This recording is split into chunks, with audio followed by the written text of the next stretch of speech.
the revolutionary ankle lock system. An integrated brace built into the boots, delivering unrivaled support, protecting ligaments from twists, tears, and trauma.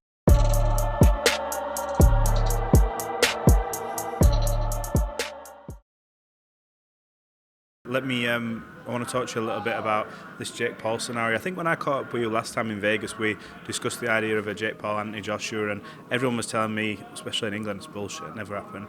And then it didn't happen, and then we see Gervonta Davis collecting a bag in November in Atlanta. What do you make of this? And this isn't a case of whether you're for it, against it. I think we're in an era now where fighters, it's not all about legacy. They're looking, going, this is what I call fuck you money. That's forever money, and that puts your bills, everything. But what do you make of it when we want to see Tank fight the other best? Do you blame him, or do you sort of go, why are you doing that? How do you sort of see this scenario now for him? Yeah, I don't really know how to feel about it, what to really say about it. I've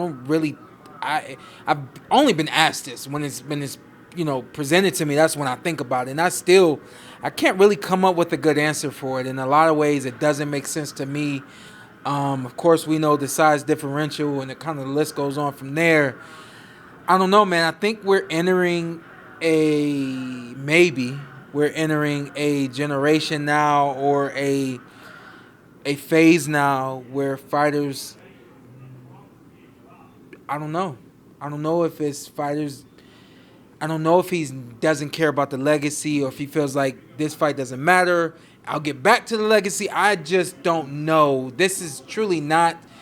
It's not a legacy fight, but of course it is a generational money fight, so. Put yourself in that position then. Shawn Porter gets offered a Jake Paul fight. You're guaranteed $30 million, or you can fight to unify a world title, but maybe get 5 max. What do you do? I answered this question earlier, but the question that was presented to me by Radio Raheem was, if you got a chance, you're in your prime, who do you fight now? And I tell you, it's really hard for me to take myself there, because I'm really literally where I've always wanted to be in life. I'm living the exact life that I knew I had for myself. So it's really hard for me to really say, the $30 million to box. Right now in 2025, I don't want $30 million to fight. I'll get $30 million another way. I'll get whatever God has for me another way. So, if I were in my prime now and somebody was toting that kind of money around, I don't know. Okay, say you're not won a world title yet. You're about to fight for the world title, or that's the offer. You know yourself how you felt at that moment, wanting to become world champion, because you always get in that ring. Now, I can't answer this, right? So, when I turned pro, it was about making money. When I turned pro, it was about just getting a better life. It wasn't really about belts. I didn't understand what the IBF title was when I won it. I didn't know who won it.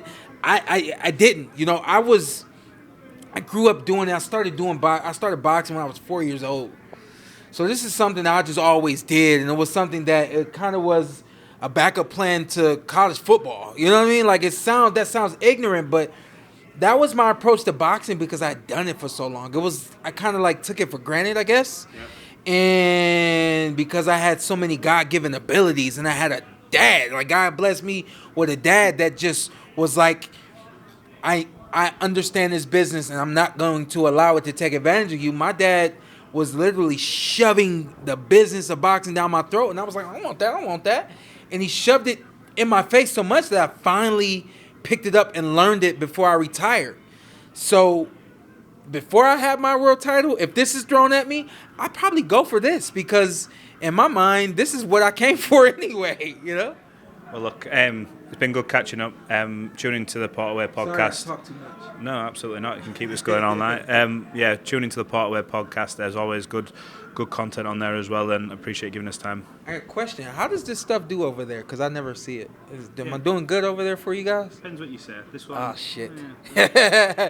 I'll see you guys later. Appreciate it. Appreciate you, man. Thank you, man. Yes, sir. Yes. The revolutionary ankle lock system. An integrated brace built into the boots, delivering unrivaled support, protecting ligaments from twists, tears, and trauma.